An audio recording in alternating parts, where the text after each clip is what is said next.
Hello friends, very good morning. कैसे आप सब? आज देखिए 9 मई, और 9 मई से जितने भी करंट अफेयर बनेंगे वो सारा हम यहाँ पे कवर करेंगे, जो आपके एसएससी, रेलवे, बैंकिंग वगैरह के एग्ज़ाम के लिए बहुत सारे इसमें बीबीआई क्वेश्चन इंक्लूड होते हैं और also helps in JPSC, BPSC and others PCS exams. तो चलिए सीधे चलते हैं टॉपिक पे। पहला क्या है, कोका कोला इंडिया फाउंडेशन ने राष्ट्रीय महिला हॉकी लीग 2024-25 के लिए किस संगठन के साथ अपनी पहली साझेदारी की घोषणा की है? पहली साझेदारी की घोषणा की है तो हॉकी इंडिया के साथ, ठीक है, हॉकी इंडिया के साथ 30 अप्रैल से शुरू है यह, ठीक है। नेक्स्ट क्वेश्चन चलते हैं, किस लक्ष्य को हासिल करने के लिए गगन स्ट्राइक 2 का आयोजन किया गया? गगन स्ट्राइक 2 क्या है? एक ज्वाइंट एक्सरसाइज है इंडियन आर्मी वेस्टर्न कमांड का, ठीक है। तो ये गगन स्ट्राइक 2 किस लक्ष्य को हासिल करने के लिए आयोजन किया गया है? तो सही उत्तर है मैकेनाइज्ड संघर्षों में हल बनाने के लिए।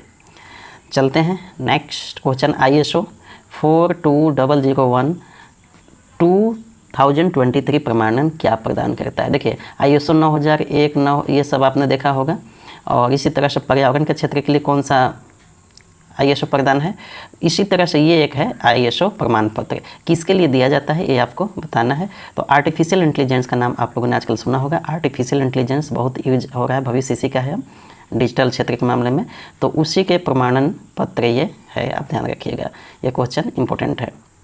नेक्स्ट क्वेश्चन, और ये की न्यूज में है, इन्फोसिस ने प्राप्त किया है, इन्फोसिस ने ISO 42001 ये प्राप्त कर लिया है आर्टिफिशियल इंटेलिजेंस के मामले में। चलिए नेक्स्ट क्वेश्चन है, 2024 की दुनिया के सबसे धनी शहरों की रिपोर्ट कौन सा? विश्व के सबसे धनी शहर कौन है? यानी विश्व के सबसे धनी शहर, यानी कि वहाँ से मिलीनियर्स, काफ़ी करोड़पति मिलीनियर्स वहाँ रहते होंगे, तो ऐसा कौन सा शहर है? तो सबसे धनी शहर में न्यूयॉर्क सिटी USA का आता है सबसे धनी शहर में। नेक्स्ट क्वेश्चन, विश्व प्रवास रिपोर्ट 2024 के अनुसार 2022 में सबसे अधिक रेमिटेंस प्राप्त करने वाले 5 देश कौन से हैं? देखिए रेमिटेंस का मतलब क्या होता है, जो विदेश में रहते हैं यहाँ के नागरिक और आप इंडिया में पैसा भेज रहे हैं, जैसे यहाँ के लोग जैसे दुबई में रहते हैं, सऊदी में रहते हैं और वहाँ से कमाते हैं और अपने परिवार के लिए यहाँ जो पैसे भेजते हैं वही रेमिटेंस होता है, ठीक है। विदेश से लोग कमाते हैं और जो इंडिया में पैसा भेजते हैं उसे रेमिटेंस कहते हैं। तो कोई भी किसी दूसरे देश में रहता है और अपने देश में वो पैसे को भेजता है अपने फैमिली के लिए, तो वह रेमिटेंस कहलाता है। तो 2024 का रिपोर्ट कौन सा? 2022 में सबसे अधिक रेमिटेंस प्राप्त करने वाला 5 देश कौन कौन सा है ये आपको बताना है। तो उसमें सबसे पहला भारत है। भारत क्यों है? भारत से लेबर, देखिए भारत सबसे ज़्यादा रेमिटेंस प्राप्त करता है, अच्छी बात है, लेकिन समस्या है कि भारत किस क्षेत्र में रेमिटेंस प्राप्त करता है? यहाँ से लेबर के क्षेत्र में लोग ज़्यादा विदेश में जाते हैं, दुबई में, सऊदी में, आपने सुना होगा। अगर यही कोई जैसे कि IT सेक्टर में इंजीनियर्स वगैरह इसके हिसाब से रेमिटेंस प्राप्त होते तो ये एक अच्छी न्यूज़ थी, लेकिन हमारे यहाँ के लेबर ज़्यादा विदेश में जाते हैं, जो कि बहुत अच्छी न्यूज़ नहीं कही जा सकती। क्यों? क्योंकि यहाँ के लेबर कभी यदि जॉब इंडिया में नहीं मिल पा रहा है तो लोग विदेश जा रहे हैं, तो कोई अच्छी बात नहीं है। फिर भी चलिए, रेमिटेंस तो प्राप्त हो रहा है, विदेशी मुद्रा प्राप्त होते हैं, तो इससे देश को फ़ायदा होता है, विदेशी चीज़ों को परचेसिंग पावर बढ़ती है।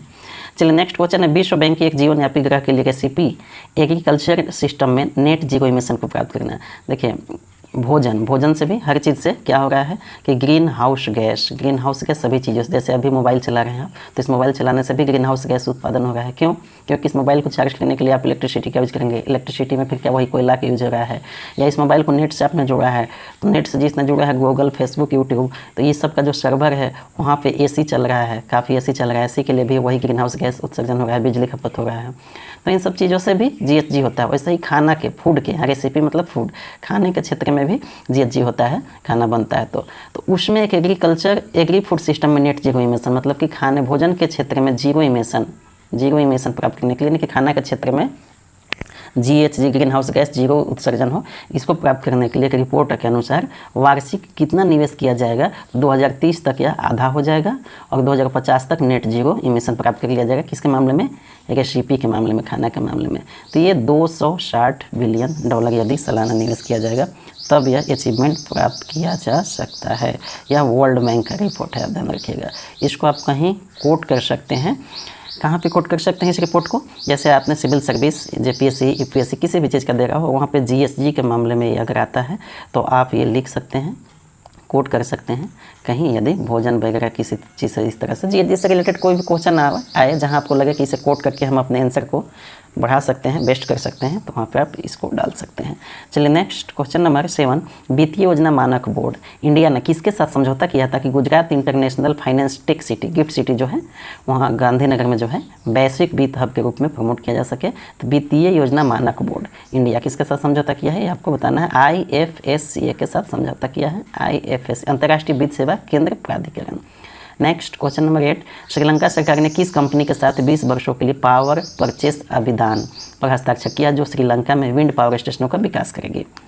देखिए मोदी जी हमेशा विदेश जाते रहते हैं, मोदी जी के समय में अडानी का ही चल रहा है, तो इस तरह के प्राइवेट कंपनी से रिलेटेड यदि कोई चीज़ आता है एग्जाम में और आपको नहीं पता है तो अभी अडानी का ही चल रहा है, मोदी जी के समय में चलती का नाम गाड़ी। तो मोदी जी जब भी विदेश जाते हैं तो कुछ ना कुछ अडानी जी के लिए भी वहाँ से गुड न्यूज़ लेकर आते हैं, इसलिए तो ये श्रीलंका में भी अडानी ग्रीन एनर्जी लिमिटेड और श्रीलंका सरकार के बीच जो है 20 वर्षों के लिए पावर परचेस पे हस्ताक्षर हुआ है। चलिए नेक्स्ट क्वेश्चन नंबर 9, किसने 2024 के पुलित्जर पुरस्कार में जर्नलिज्म के लिए लोक सेवा श्रेणी में जीत हासिल की।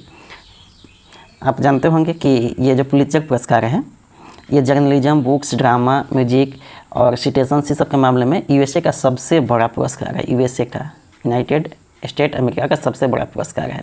ठीक है, तो पुलित्जर पुरस्कार में जर्नलिज्म के लिए लोक सेवा श्रेणी में, कौन श्रेणी में, लोक सेवा श्रेणी में किसने जीत हासिल की है, तो सही उत्तर है प्रो पब्लिका। ठीक है, चलिए नेक्स्ट क्वेश्चन 10 और आज का अंतिम क्वेश्चन, विश्व अस्थमा दिवस 2024 का थीम क्या था, ये आपको बताना है। तो अस्थमा की शिक्षा सशक्त करती है, अस्थमा एजुकेशन एम्पावर्स, और 7 मई को ये मनाया गया है, 7 मई को मनाया गया है, लेकिन ये 7 मई को नहीं मनाया जाता है, इसका मनाने का होता है first Tuesday of May, first Tuesday जिस दिन पड़ जाएगा मई में उस दिन मनाया जाता है। तो इस बार 7 मई को पड़ा, तो इसीलिए 7 मई को मनाया गया है, तो ध्यान में रखिएगा। और अन्य कुछ डे मनाए गए हैं, बॉर्डर रोड ऑर्गेनाइजेशन डे मनाया गया है, वो भी 7 मई को, वर्ल्ड एथलेटिक्स डे मनाया गया है, वो भी 7 मई को, और वर्ल्ड एथलेटिक्स डे का थीम था इस बार का वर्ल्ड माइल चैलेंज। ठीक है, world athletics day, athletics world mile challenge इसका थीम था।